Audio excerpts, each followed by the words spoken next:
Dziś jestem na przeogromnej pustyni Mojave w stanie Kalifornia, otoczonej przez góry San Gabriel i San Bernardino. I chciałabym Wam przedstawić kogoś niezwykłego i pokazać, czym się ta osoba zajmuje, bo to też jest coś niezwykłego.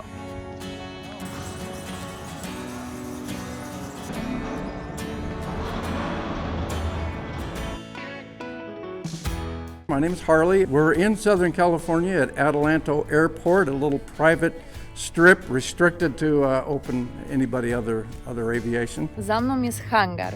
W tym hangarze znajduje się 5 samolotów. 2 należą do Harley'ego, 2 należą do Sandy i jej męża i 1 do Airy. Oni tutaj te samoloty trzymają. Harley akurat przyjeżdża zawsze w czwartki i w czwartki ma swój dzień na latanie. Inni przyjeżdżają w różne dni, ale dzisiaj właśnie spotkałam ich wszystkich.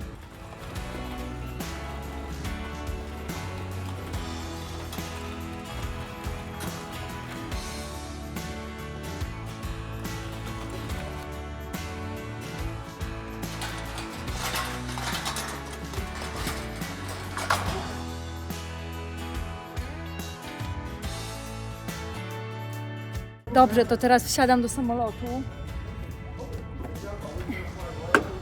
No nie ma tutaj za dużo miejsca. Okej. Muszę przełożyć nogę. Okej. Jestem. I teraz tak. Stopy daję strasznie daleko. Mam trochę za krótkie nogi. Harley jednak jest wyższy niż ja. I co? I tak się leci tak naprawdę. Tutaj jest taka dźwignia. Jak nią ruszam. O! To ruszają się skrzydła. Proszę bardzo.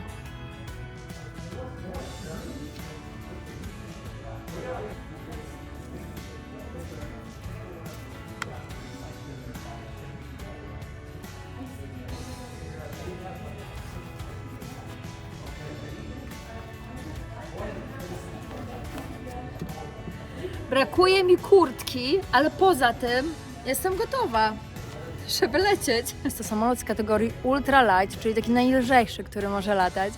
Ale ja w życiu bym ani nie poleciała takim samolotem sama, ani z kimś, ani w ogóle. About 3.5 gallons per hour of flight. So 7 is 2 hours. 5 more. Yeah, about 2.5 hours safely. 2.5 hours at roughly 60 miles an hour.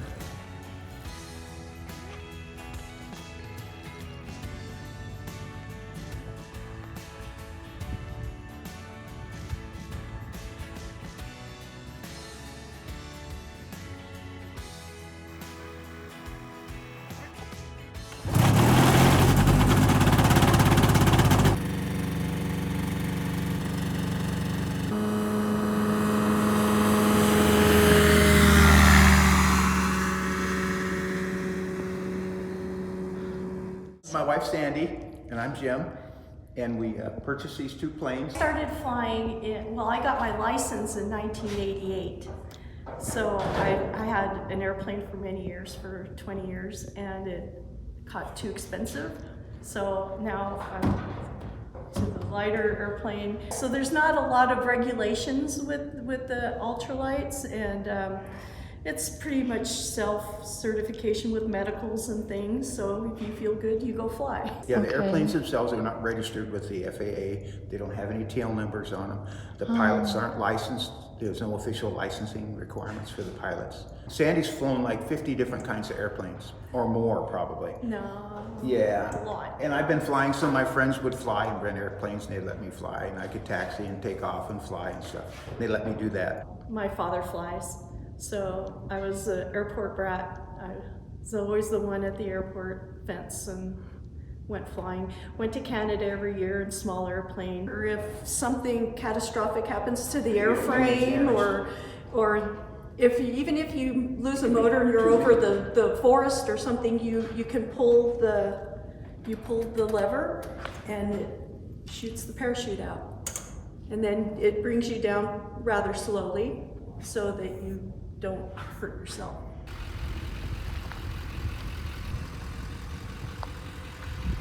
Sandy wozi mnie teraz dookoła, pokazuje mi cały teren lotniska, który znajduje się po prostu na wielkiej pustyni. O Boże, żebym nie wypadła, żebym nie wypadła.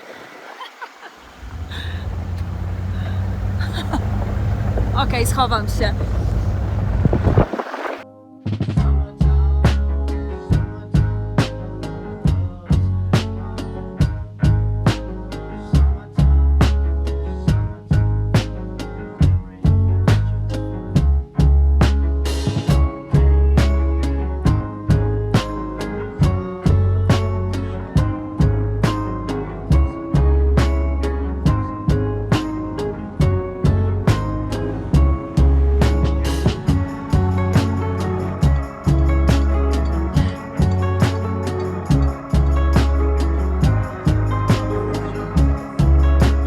I've been flying since about 1967, and I got my pilot's license in 1968. Right now, I still have a license. I'm still a private pilot, but I only fly just a single seat airplane, and I have only vision in one eye, so I don't really care to go up and take anybody else up with me and risk their lives and mine at the same time.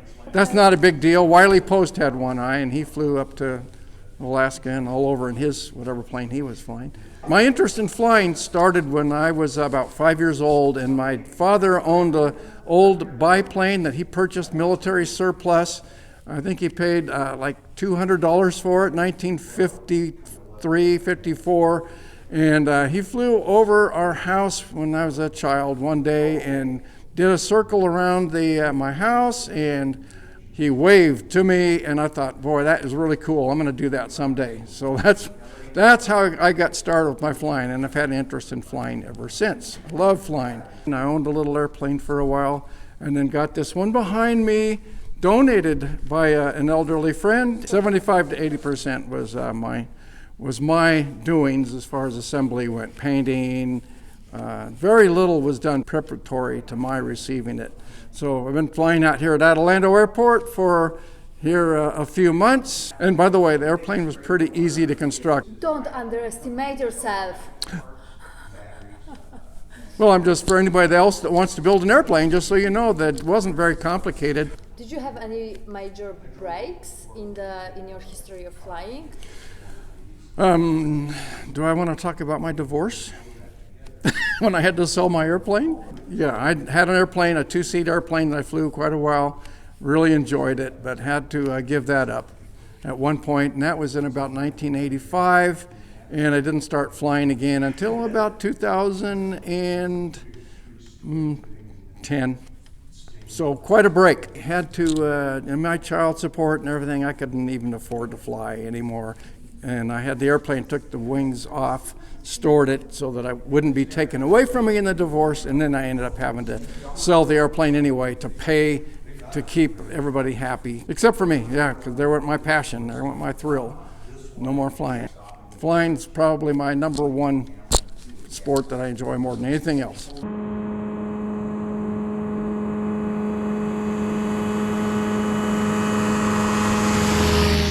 Opuszczam już lotnisko Adelanto i póki co też pustynię Mojave i to było niezwykłe doświadczenie. Z jednej strony dlatego, że cudownie było poznać ludzi z taką pasją, ludzi, którzy latają tak małymi samolotami i którzy często sami je konstruują. Z drugiej strony to było niezwykle amerykańskie doświadczenie. To miejsce, to lotnisko, ta pustynia to jest dokładnie to, co się widzi w filmach i o czym się słyszy i o czym się czyta. Jak tutaj w ogóle jechałam, to nawigacja poprowadziła mnie najkrótszą drogą, co było wielkim błędem i więcej tego nie będę robić. I najkrótsza droga po prostu prowadziła przez pustynię, jakąś taką zupełnie opuszczoną, szutrową drogą i ja się bałam. I tak sobie myślałam, że gdybym gdzieś kiedyś miała zobaczyć porzucone zwłoki, to właśnie byłoby to tutaj. I też to lotnisko samo w sobie jest bardzo ciekawym miejscem. To się nazywa Residential Airport, czyli na tym lotnisku mogą normalnie mieszkać ludzie. Jeżeli oczywiście ktoś nie ma samolotu i nie lata, pewnie nie miałoby to sensu, więc mieszkają tutaj ludzie, którzy z tego lotniska chcą korzystać. Natomiast jest to środek pustyni. Wokół nie ma za bardzo cywilizacji, poza jakimiś fabrykami. Jak się przez ten cały teren jedzie, to tu jakiś stary, porzucony samolot, tu jakieś skrzydło, tam jakaś łódź, w ogóle nie wiem, co na pustyni robią łodzie. Wszystko trochę zaniedbane, trochę wygląda jak opuszczone, trochę jak z horroru i właśnie to są takie obrazy, których ja się tutaj spodziewałam, więc Ameryka mnie jak do tej pory nie zawodzi.